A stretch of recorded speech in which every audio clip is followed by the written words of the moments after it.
Hello, I'm doctor Manasa, fertility consultant. ఇప్పుడు నేను discuss చేయబోయే topic how many sperms needed to get pregnant. న్యాచురల్గా conceive అవ్వాలన్నా లేదా ఏదైనా ఫెర్టిలిటీ ట్రీట్మెంట్ తీసుకొని లైక్ ఐయుఏ కానీ ఐవీఎఫ్ కానీ ఇటువంటి ట్రీట్మెంట్స్ తీసుకోవాలన్నా కూడా స్పర్మ్ కౌంట్స్ ఎంత ఉండాలి అనేది టాపిక్ ఈరోజు. సో ఈ క్వశ్చన్ చాలా మందికి ఉంటుంది. యూజువల్గా ఏంటంటే మెన్లో ఈ స్పర్మ్ ప్రొడక్షన్ అనేది కంటిన్యూస్గా జరుగుతూనే ఉంటుంది. అంటే ఓల్డ్ స్పర్మ్స్ అనేవి డిస్ట్రాయ్ అవుతూ న్యూ స్పర్మ్స్ అనేవి ఫామ్ అవ్వటం, ఇలా ఎవ్రీ 3 monthsకి స్పర్మ్ ప్రొడక్షన్ అనేది కంటిన్యూస్గా జరుగుతూనే ఉంటుంది. ఒక మెచ్యూర్ స్పర్మ్ ఫామ్ అవ్వడానికి మినిమం 3 months పడుతుంది అనమాట. అయితే చాలా మందికి ఒక డౌట్ ఉంటుంది, తనలో 30 million స్పర్మ్స్ ఉన్నాయి, నాకు 40 million స్పర్మ్స్ ఉన్నాయి, బట్ స్టిల్ ప్రెగ్నెన్సీ ఎందుకు రావట్లేదు, ప్రెగ్నెన్సీ రావాలంటే ఒక సింగిల్ స్పర్మ్ సరిపోతుంది అని చెప్తారు కదా. ఇలాంటి క్వశ్చన్ చాలా మంది అడుగుతూ ఉంటారనమాట. దీనికి ఆన్సర్ తెలియాలి అంటే స్పర్మ్స్ అనేవి ఫిమేల్ జెనిటల్ ట్రాక్లో ఎట్లా ట్రావెల్ చేస్తాయి, ఇన్ని మిలియన్స్ ఆఫ్ స్పర్మ్స్ అనేవి ఏమవుతున్నాయి అనే విషయాన్ని తెలుసుకోవాలి. First wife and husband inter course తర్వాత ఈ సెమెన్ శాంపిల్ అనేది వెజైనాలో డిపాజిట్ అవుతుంది. ఇలా డిపాజిట్ అయిన తర్వాత అంటే సపోజ్ ఒక పర్సన్లో 20 million స్పర్మ్స్ ఉన్నాయి అనుకుందాం ఫర్ ఎగ్జాంపుల్. ఈ వెజైనాలో శాంపిల్ డిపాజిట్ అయిన తర్వాత వెజైనాలో ఎసిడిక్ సిక్రేషన్స్ అనేవి ఉంటాయి, అంటే pH అనేది తక్కువగా ఉంటుంది.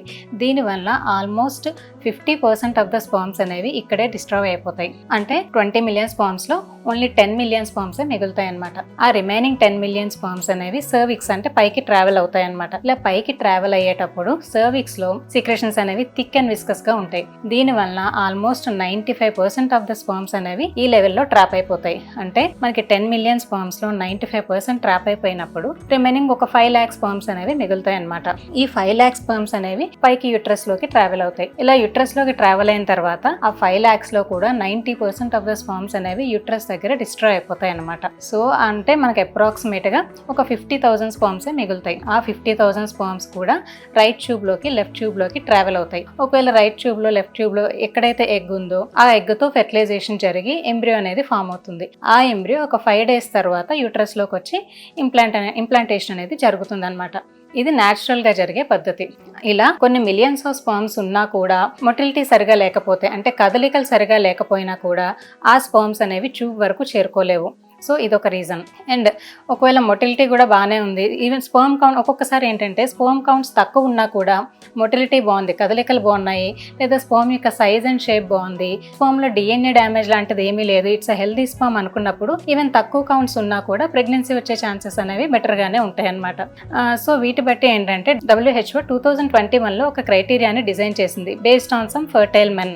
ఈ క్రైటీరియా ప్రకారం సెమెన్ వాల్యూమ్ అనేది మినిమం 1.4 ml ఉండాలి. అలానే sperm total number of sperms per ejaculate లో 39 million ఉండాలి. అలానే total number of sperms per ML లో 15 million ఉండాలి. అలానే టోటల్ మొటిలిటీ అంటే ఈ స్పర్మ్స్ అనేవి డిఫరెంట్ మూమెంట్స్లో వెళ్తూ ఉంటాయి. అంటే ఫార్వర్డ్ మూమెంట్లో లేదా ట్విచ్చింగ్ మూమెంట్లో, కొన్ని ఇమ్మొబైల్గా ఉండటం, ఇలా టోటల్ మొటిలిటీ కాస్త 42% లాగా ఇచ్చిందనమాట. అండ్ కొన్ని ప్రోగ్రెసివ్ మొటిలిటీ అంటే ఫార్వర్డ్గా ముందుకెళ్లే స్పర్మ్స్ ఒక 30% వరకు ఇచ్చిందనమాట.